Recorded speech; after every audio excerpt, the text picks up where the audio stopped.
High friends, welcome to our channel stay focused. আজকে আমরা class 11-এর the place of art in education এই প্রোজটির যে সেকেন্ড বা ফাইনাল পার্টটা আজকে আমরা পড়ব। এটি নন্দলাল বোসের লেখা। আমি এর আগের অংশটা আমার আগের ভিডিওতে আপলোড করেছি। তোমরা ডেসক্রিপশন বক্স অথবা এন্ড স্ক্রিন থেকে তার লিঙ্কটা পেয়ে যাবে। এখন আমরা আজকের পড়াটা শুরু করছি। So let's start.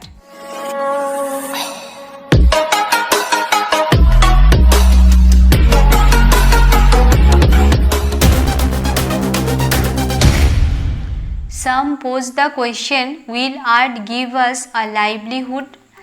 কিছু মানুষ এই কোশ্চেনটা অর্থাৎ এই প্রশ্নটা উত্থাপন করেন যে এই শিল্পকলা থেকে কি জীবিকার সংস্থান হবে, অর্থাৎ শিল্পকলা শিখলে কি আমরা অর্থ রোজগার করতে পারবো। Here we need to remember that just as there are two aspects to the practice of literature, one concerned with the cultivation of knowledge and aesthetic pleasure and another with professional returns. এখানে আমাদের মনে রাখতে হবে যে literature অর্থাৎ সাহিত্য শিক্ষার ক্ষেত্রেও যেমন দুটো দিক আছে। একটা দিক হলো কি না, আমরা নলেজ অর্থাৎ জ্ঞান লাভ করি এবং আমরা এর থেকে একটা মনের আনন্দ লাভ করি লিটারেচার বা সাহিত্য চর্চার মাধ্যমে। আবার এটা আমাদেরকে ইকোনমিক দিক থেকেও হেল্প করে, অর্থাৎ এটা অর্থ উপার্জনের ক্ষেত্রেও আমাদেরকে সাহায্য করে। তো ঠিক সেরকমই there are two sides to art too, শিল্পকলারও এরকম দুটো দিক আছে। You may call one fine art and the other functional art. এর একটাকে বলা হয় ফাইন আর্ট এবং আরেকটাকে বলা হচ্ছে functional art.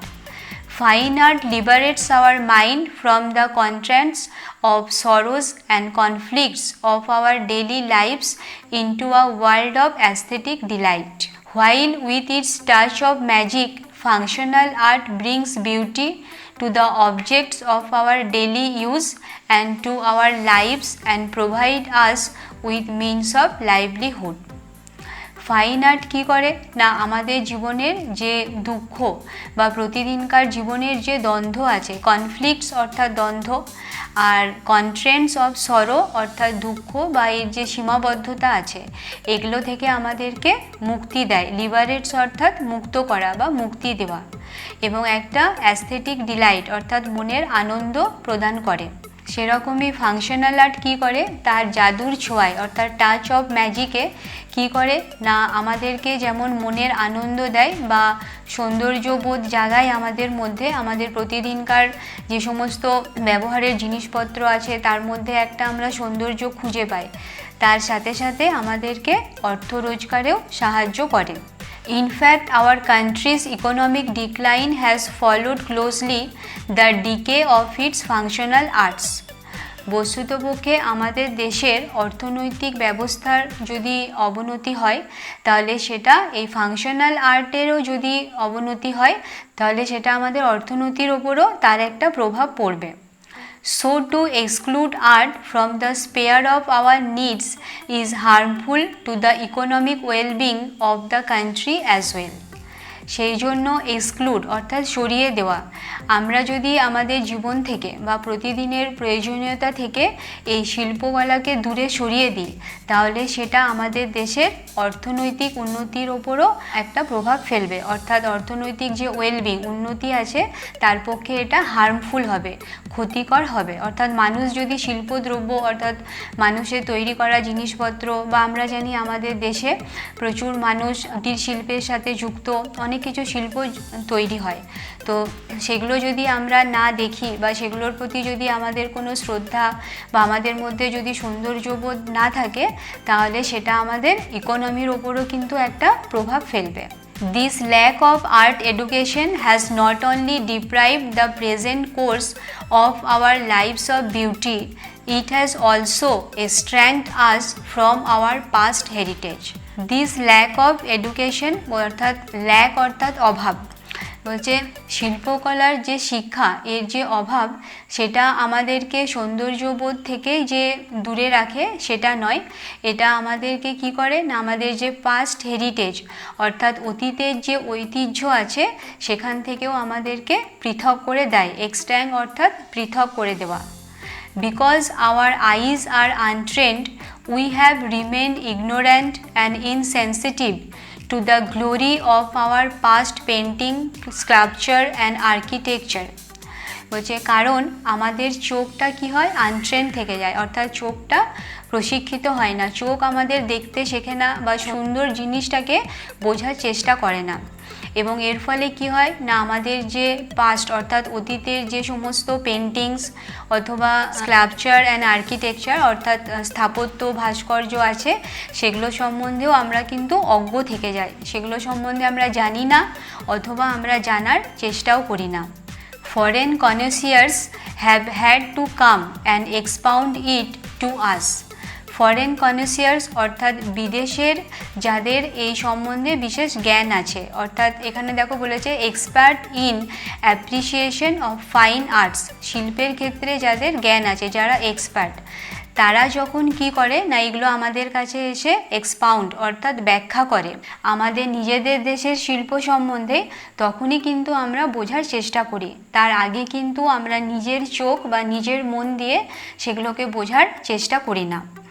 To our shame, even our present day art does not get any recognition in our country until it finds approval in foreign markets. Nandalal Bose বলেছেন যে এটা আমাদের কাছে ভীষণ লজ্জার বিষয় যে আজকের দিনেও আমরা আমাদের দেশের কোনো শিল্পকলাকে একটা পরিচিতি দিই না যতক্ষণ না সেটা বিদেশের বাজারে একটা পরিচিতি লাভ করছে। অর্থাৎ যখন আমরা দেখি যে বিদেশি লোকেরা বা বিদেশের বাজারে এটাকে সবাই খুব প্রশংসা করছে, তো তখন আমরা বুঝতে পারি যে হ্যাঁ সত্যি এটার একটা মূল্য আছে, কিন্তু তার আগে কিন্তু আমরা এর মূল্যটাকে বোঝার চেষ্টা করি না। Let us discuss now in a general way the remedy for this. তাই তিনি বলেছেন যে চলুন আমরা এটা সম্বন্ধে একটা আলোচনা করি যে কিভাবে এটার একটা প্রতিকার করা যায়। The roots of art education lie in the observation of nature and good works of art with dedicated attention, living in close contact with them and understanding them with the assistance of men with developed aesthetic sensibilities.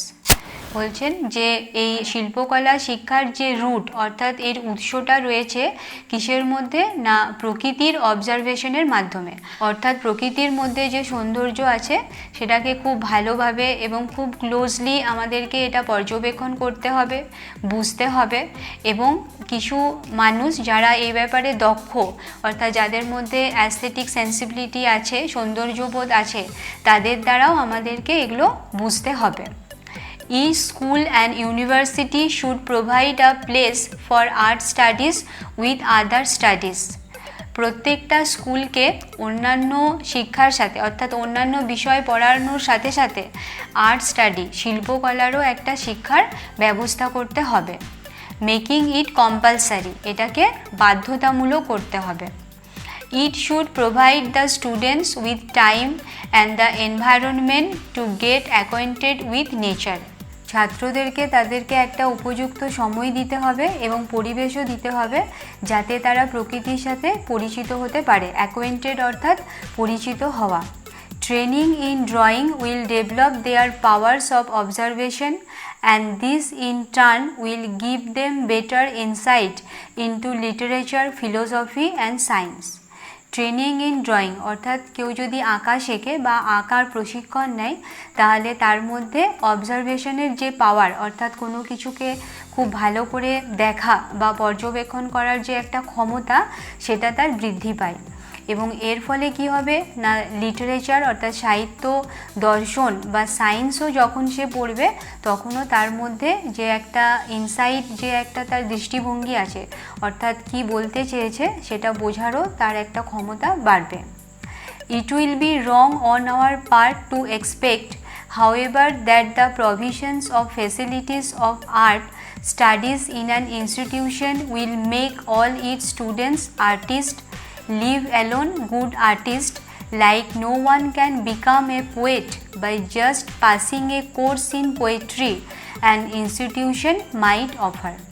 বলছে it will be wrong on our part of expect, এটা আমাদের একটা ভুল expect, অর্থাৎ আমাদের যে চাওয়া বা এক্সপেকটেশন, এটা একটা ভুল। কি এক্সপেক্ট করা না, যদি কোনো একটা স্কুলে শিল্পকলা শেখানো হয় তাহলে সেখানে যে সবাই আর্টিস্ট হয়ে যাবে, এইটা আশা করাটা সেখানে কিন্তু ভুল। আর্টিস্ট হবে বা ভালো আর্টিস্ট হবে, এটা আমাদের আশা করা চলবে না। Like no one can become a poet by just passing a course in poetry an institution might offer. যেমন কোনো একটা স্কুলে যদি কবিতা শেখানো হয় বা কবিতা পাঠ করানো হয়, তাহলে সেখানে যে সবাই কবি হয়ে যাবে সেটাও যেমন সম্ভব নয় বা সেটা বাস্তবে হয় না। তো এই শিল্পকলার ক্ষেত্রেও তাই, যে শিল্পকলা শেখানো হচ্ছে বলে যে সবাই আর্টিস্ট হবে, এই ধারণাটা আমাদের করা চলবে না। Firstly, good painting, sculpture and other specimen of fine and functional arts on in their absence, good reproductions or photographs of this should be displayed in the classrooms, libraries, studies and living rooms of the students. প্রথমত কি করতে হবে না, good paintings অর্থাৎ ভালো ভালো যে চিত্রকলা আছে, অর্থাৎ ভালো ভালো যে ছবি আছে বা স্থাপত্য ভাস্কর্য, তার যে নমুনা, স্পেসিমেন অর্থাৎ নমুনা বা যেটাকে আমরা মডেল বলতে পারি, তো সেই জিনিসগুলো যেগুলো ফাইন এবং ফাংশনাল আর্টের একটা অংশ, তো সেগুলোকে কি করতে হবে না, ডিসপ্লে অর্থাৎ সাজিয়ে রাখতে হবে ক্লাসরুমস, শ্রেণীকক্ষে, লাইব্রেরিজ অর্থাৎ লাইব্রেরি বা গ্রন্থাগারে, স্টাডিজ অর্থাৎ পড়ার ঘরে বা লিভিং রুম বসার ঘরে সেই জিনিসগুলোকে সাজিয়ে রাখতে হবে যাতে স্টুডেন্টসরা সেগুলো সবসময় দেখতে পায়। Secondly, we should get well qualified people to write readable books on art with good reproductions and historical text in ample measure. দ্বিতীয়ত আমাদের কি করতে হবে না, শিল্পকলা সম্বন্ধে ভালো ভালো বই এবং তার ছবি এবং সেই শিল্পটা সম্বন্ধে এবং তার যে ইতিহাস আছে, অর্থাৎ সেই যে শিল্পটা সম্বন্ধে লেখা হচ্ছে তার ছবি এবং তার যে হিস্ট্রি আছে একটা পাস্ট, সেগুলো সম্বন্ধে সমস্ত কিছু নমুনা দিয়ে বা তথ্য দিয়ে একটা ভালো বই লিখতে হবে। এরকম বই একটা নয়, মানে প্রচুর পরিমাণে লিখতে হবে যাতে সেগুলো পড়ে স্টুডেন্টরা ভালোভাবে এগুলো সম্বন্ধে বুঝতে পারে। Thirdly, students should be introduced through the films to selected examples of art of this country and elsewhere from time to time. Thirdly অর্থাৎ তৃতীয়ত স্টুডেন্টদেরকে কি করতে হবে না, টাইম টু টাইম অর্থাৎ সময় সময় অন্তর অন্তর, অর্থাৎ কিছু সময়ের অন্তর অন্তর তাদেরকে ফিল্ম বা সিনেমা দেখাতে হবে নিজেদের দেশ অথবা বিদেশি এই শিল্পকলার বিষয়ে, অর্থাৎ শিল্পকলা সম্বন্ধীয় সিনেমা বা ফিল্ম তাদেরকে দেখাতে হবে এবং সেটা নিজেদের দেশেরও হতে পারে আবার বিদেশিও হতে পারে। Fourthly, students should accompany qualified teachers to museums and picture galleries to see distinguished examples of the art of the past. Fourthly, অর্থাৎ চতুর্থত স্টুডেন্টসদেরকে অ্যাকম্পানি অর্থাৎ সঙ্গ দেবে কোয়ালিফাইড টিচার্স অর্থাৎ ভালো বা শিক্ষিত যে টিচাররা আছে তারা সঙ্গ দেবেন, অর্থাৎ তাদেরকে সঙ্গে করে নিয়ে যাবেন কোথায় না, মিউজিয়াম অর্থাৎ জাদুঘর অথবা পিকচার গ্যালারি অর্থাৎ যেখানে ছবির প্রদর্শনী হয় সেখানে নিয়ে যাবে এবং সেখানে ডিস্টিংগুইশড এক্সাম্পলস অর্থাৎ বিখ্যাত যে উদাহরণ আছে এই শিল্পকলার আমাদের অতীতের, সেগুলো তাদেরকে দেখাতে হবে সেখানে নিয়ে গিয়ে। When it is possible for school to take students out to play football matches, it should not be impossible to take them to museum and picture galleries. তিনি বলছেন যে যদি স্কুল থেকে ফুটবল ম্যাচ খেলতে যদি নিয়ে যেতে পারে তাহলে তাদেরকে পিকচার গ্যালারি বা মিউজিয়ামে নিয়ে যাওয়াটাও কোনো অসম্ভব ব্যাপার নয়। One should have to keep in mind that a direct encounter with an art object will do more to arouse their aesthetic vision than hearing 100 lectures. বলছে এটা আমাদেরকে মনের মধ্যে রাখতে হবে যে যখন আমরা সরাসরি কোনো শিল্পকলাকে দেখব বা অবজার্ভ করব সেটা আমাদের মনে কিন্তু একটা বেশি বড় প্রভাব ফেলে এবং সেটা 100টা লেকচারের থেকেও অনেক বেশি। অর্থাৎ ক্লাসে যদি টিচার কোনো একটা বিষয় সম্বন্ধে হয়তো ব্যাখ্যা করলেন, সেটা সম্বন্ধে বললেন, তো সেটাতে তারা যতটা না বুঝবে, তারা যদি মিউজিয়ামে গিয়ে সেই জিনিসটাকে দেখে তাহলে কিন্তু সেটা তাদের মনে অনেক বেশি প্রভাব ফেলবে বা অনেক দিন পর্যন্ত সেটা তাদের মনের মধ্যে থেকে যাবে। Seeing good paintings and sculpture, whether or not they understand them fully, will train their eyes, strengthen their powers of discernment and gradually awaken their aesthetic sensibilities। বলছে যে যদি কোনো গুড পেন্টিংস বা স্কাল্পচার অর্থাৎ কোনো ভালো ছবি বা স্থাপত্য দেখানো হয়, তারা সেটা বুঝুক বা না বুঝুক, অর্থাৎ ভালো করে হয়তো সেটা সম্বন্ধে বুঝলো না, কিন্তু সেটা তাদের চোখে অর্থাৎ মনের যে দৃষ্টি সেখানে কিন্তু সেটা থেকে যাবে এবং তার ফলে কি হবে, স্ট্রেংথেন দেয়ার পাওয়ার অফ ডিসার্নমেন্ট অর্থাৎ তাদের যে বিচার বুদ্ধি, তার ক্ষমতা, বিচার বুদ্ধির ক্ষমতাকে বৃদ্ধি করবে। And gradually awaken their aesthetic sensibilities এবং গ্র্যাজুয়ালি অর্থাৎ ধীরে ধীরে তাদের মধ্যে যে সৌন্দর্যবোধের যে গুণ আছে বা যে বোধটা আছে সেটাকে জাগ্রত করবে। Fifthly, to get students into an encounter with nature, we should hold seasonal festivals. ফিফথলি অর্থাৎ পঞ্চমত, ছাত্রদেরকে প্রকৃতির সাথে পরিচয় ঘটানোর জন্য আমাদেরকে কিছু প্রাকৃতিক উৎসবের আয়োজন করতে হবে, including displace of the seasons fruits and flowers, and we should try to familiarize them with those beautiful creations in art and literature these have given rise to।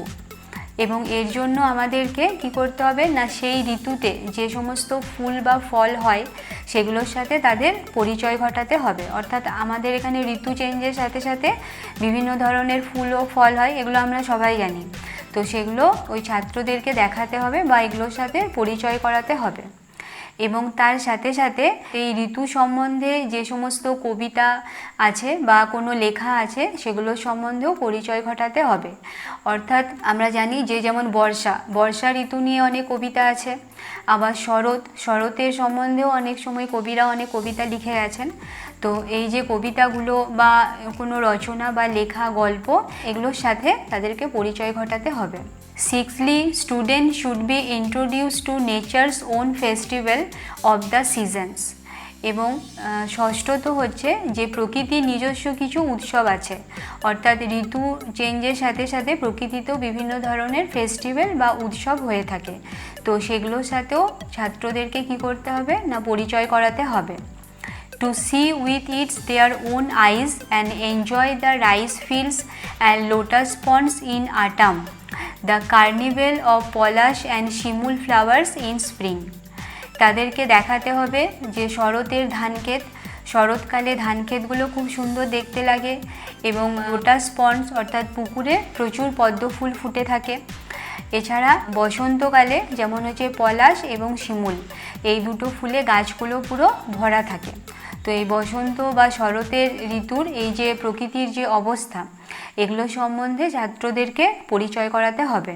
This is essential for the town dweller, though for the rural boys pointing them out may be enough. বলছে যে এটা শহরের ছেলেদের জন্য বেশি করে দরকার এবং গ্রামের ছেলেদের ক্ষেত্রে শুধুমাত্র যদি তাদেরকে বোঝানো হয় বা নির্দেশ দেওয়া হয় তাহলেই তারা বুঝতে পারবে, কারণ গ্রামের ছেলেরা শহরের ছেলেদের থেকে প্রকৃতির অনেকটা ক্লোজ অর্থাৎ অনেকটা কাছাকাছি থাকে, তাই শহরের ছেলেদেরকে এটা আরও বেশি করে বোঝাতে হবে। For these seasonal festivals, one needs to declare special holidays and hold picnics and games। বলছে যে এই সিজনাল ফেস্টিভ্যালস অর্থাৎ এই প্রকৃতির যে এই উৎসব এর জন্য বিশেষ ছুটির ব্যবস্থা করতে হবে এবং ছাত্রদেরকে কোথাও পিকনিকে অথবা কোথাও খেলার জন্য নিয়ে যেতে হবে, অর্থাৎ প্রকৃতির মাঝে তাদেরকে রাখতে হবে। Encourage wearing of seasonal costumes এবং তাদেরকে সিজনাল কস্টিউমস অর্থাৎ পোশাক, ঋতুভিত্তিক যে বেশভূষা বা পোশাক সেগুলোর ব্যাপারেও তাদেরকে একটু প্রভাবিত করতে হবে। যেমন আমরা দেখি যে বসন্ত উৎসব যখন হয় আমরা শান্তিনিকেতনে দেখি যে বাসন্তী রঙের শাড়ি পরে এবং মাথাতে পলাশ বা শিমুলের মালা লাগায় এবং সাজে, তো এগুলো হচ্ছে সিজনাল কস্টিউমস। তো এই সিজনাল কস্টিউম সম্বন্ধেও ছাত্রদেরকে পরিচয় করাতে হবে। Once the students get acquainted with nature and learn to love it, their aesthetic sensibilities will never run dry for. একবার যদি ছাত্ররা প্রকৃতির সাথে পরিচয় ঘটাতে পারে নিজেদেরকে এবং প্রকৃতিকে ভালোবাসতে শেখে, তাহলে তাদের মধ্যে যে সৌন্দর্যবোধ আছে সেটা কোনো দিনই শুকিয়ে যাবে না, অর্থাৎ সেটা আর কোনো দিনও নষ্ট হবে না। Through the ages, it is nature that has provides the source material for all artistic creation. কারণ আমরা জানি যে যুগ যুগ ধরে প্রকৃতি মানুষকে শিল্পকলা সৃষ্টি বা রচনার ক্ষেত্রে মানুষকে প্রেরণা দিয়ে এসেছে। Lastly, the school should have an art festival sometime during the year. Lastly অর্থাৎ শেষ যে উপায়টা তিনি বলেছেন সেটা হচ্ছে যে স্কুলগুলোতে কি করতে হবে না আর্ট ফেস্টিভ্যাল বা এক্সিবিশনের আয়োজন করতে হবে, শিল্পকলার একটা ফেস্টিভ্যাল করতে হবে। Each student should participate in it devotedly with something he has made with his own hand, however simple. প্রত্যেক ছাত্রই এতে পার্টিসিপেট অর্থাৎ অংশগ্রহণ করবে এবং নিজের হাতে সে কিছু একটা তৈরি করবে এবং সেটা যতটাই সাধারণ হোক না কেন, সেটা যে খুব সুন্দর হতে হবে তা নয়, সেটা যেমনই হোক সেটাকে সে কি করবে না শ্রদ্ধার সাথে বা মন থেকে বানাবে এবং সেটা স্কুলে নিয়ে আসবে। All these should be put together and shown as reverential offering. এগুলো সমস্ত কিছুকে একত্রিত করতে হবে এবং এগুলোকে একটা অর্ঘ্য হিসেবে অর্থাৎ উৎসর্গ হিসেবে দেখতে হবে। An effort should be made to give the festival a total shape and beauty with music, dances and processions. বলছে এই উৎসবটাকে আরও বেশি সুন্দর করার জন্য এতে মিউজিক অর্থাৎ সঙ্গীত, নাচ বা প্রসেশন অর্থাৎ একটা শোভাযাত্রা করা এগুলোরও আয়োজন করতে হবে যাতে অনুষ্ঠানটা আরও বেশি সুন্দর হয়। The time of the festival should be decided according to the location. এবং এই যে ফেস্টিভ্যালটা কখন হবে তার সময়টা নির্ধারিত হবে যে লোকেশনটা কোথায় অর্থাৎ কোন জায়গাতে হচ্ছে, অর্থাৎ যেখানে যখন পরিবেশটা মনোরম থাকে তখন সেখানে সেইভাবে হবে। কোথাও বর্ষাকালটা সুন্দর, আবার কোথাও হয়তো শীতকালটা বেশি ভালো, কোথাও গ্রীষ্মটা বেশি মনোরম। তো যেখানে ঋতুটা যেরকম থাকবে লোকেশন অনুযায়ী সেই সময় অনুযায়ী কি করতে হবে না এই আর্ট ফেস্টিভ্যালের আয়োজনটা করতে হবে। আশা করব তোমরা বুঝতে পেরেছো, তোমরা ভালোভাবে পড়বে এবং তোমাদের যদি কোনো কোয়েশ্চেন থাকে আমাকে কমেন্ট সেকশনে কোয়েশ্চেন করো। Thanks for watching and don't forget to subscribe my channel and press the notification bell. Please like and share. তোমরা অবশ্যই সাবস্ক্রাইব করবে কারণ আমি এ ধরনের ভিডিও সবসময় আপলোড করতে থাকি। Good bye, have a good day.